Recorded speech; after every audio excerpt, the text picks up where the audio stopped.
சின்னத்திரை நடிகை சித்ராவின் உடலை ஆய்வு செய்து உடற்கூறாய்வுக்கு ஒப்புதல் அளிக்க ஆர்டிஓ லாவண்யா கீழ்ப்பாக்கம் அரசு மருத்துவமனைக்கு வந்து ஆய்வு செய்து சென்றார். இதுகுறித்து செய்தியாளர் சதீஷ் முருகன் தரும் கூடுதல் தகவல்களை கேட்கலாம். சதீஷ் முருகன், ஆர்டிஓ கீழ்ப்பாக்கம் அரசு மருத்துவமனைக்கு வந்து ஆய்வு செய்த பின்னர் சித்ராவின் உடல் எப்பொழுது உடற்கூறாய்வு செய்யப்படுகிறது? தற்போதைய விவரங்கள் என்ன? அங்கு அவருடைய உறவினர்கள் எல்லாம் இன்னும் இருக்கிறார்களா?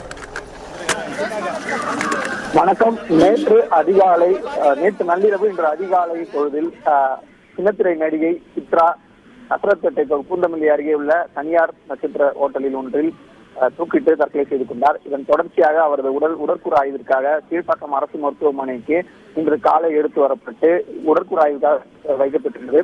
இந்த நிலையில் சம்பவம், அதாவது இந்த தற்கொலை நடைபெற்ற இடமானது பூந்தமல்லி பகுதி என்பதால் இதற்கு திருவள்ளூர் மாவட்டத்திற்கு கூடிய வருவாய் கோட்டாட்சியர்கள் வந்து விசாரணை நடத்த வேண்டும் என்பதுதான்.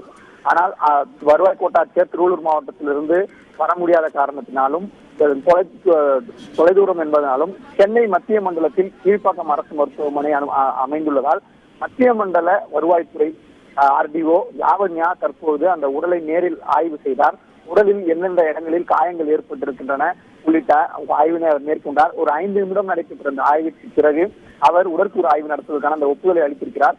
இந்த நிலையில் 4 மணி வரைதான் உடற்கூறு ஆய்வானது அரசு மருத்துவமனைகளில் நடைபெறும். மிகவும் அவசர காலங்களில் மாவட்ட ஆட்சியர் ஒப்புதல் இருந்தால் மட்டுமே 4 மணிக்கு மேல் அந்த உடற்கூறு ஆய்வு என்பது நடத்தப்படும் என மருத்துவமனை தெரிவிக்கப்பட்டுள்ள நிலையில் இன்று உடற்கூறு ஆய்வானது நடிகை சித்ராவின் உடற்கூறு ஆய்வு நடத்தப்படாது என தெரிவிக்கப்பட்டிருக்கிறது.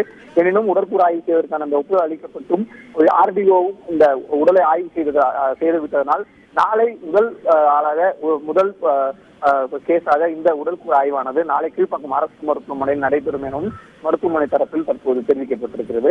இன்னும் இந்த பகுதியில் அந்த நடிகையினுடைய ரசிகர்கள், அவருடன் பணியாற்றிய ஒரு சில நடிகர்கள், ஜூனியர் ஆர்டிஸ்ட் என்று சொல்லக்கூடிய நடிகர்கள் என பல்வேறு நபர்கள் வந்து பார்த்து சென்றிருக்கிறார்கள். அனைவரும் அந்த பிணவரைக்கு வெளியே நின்று கொண்டிருக்கிறார்கள்.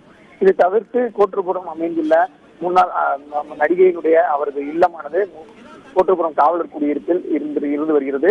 திருவான்மீரிலும் அவருக்கு ஒரு வீடு உள்ளது. இந்த நிலையில் கோட்டுப்புறம் இல்லத்தில் அவர் உடலை வைப்பதற்கு, பொதுமக்கள் பார்வை வைப்பதற்கான அந்த ஏற்பாடுகளும் அங்கே செய்யப்பட்டிருக்கிறது. இந்த நிலையில் இன்று உடற்கூறு ஆய்வு இல்லை என திட்டவட்டமாக தெரிவிக்கப்பட்ட நிலையில் நாளை நடிகை சித்ராவின் உடற்கூறு ஆய்வு நடைபெறும். நன்றி சதீஷ் முருகன்.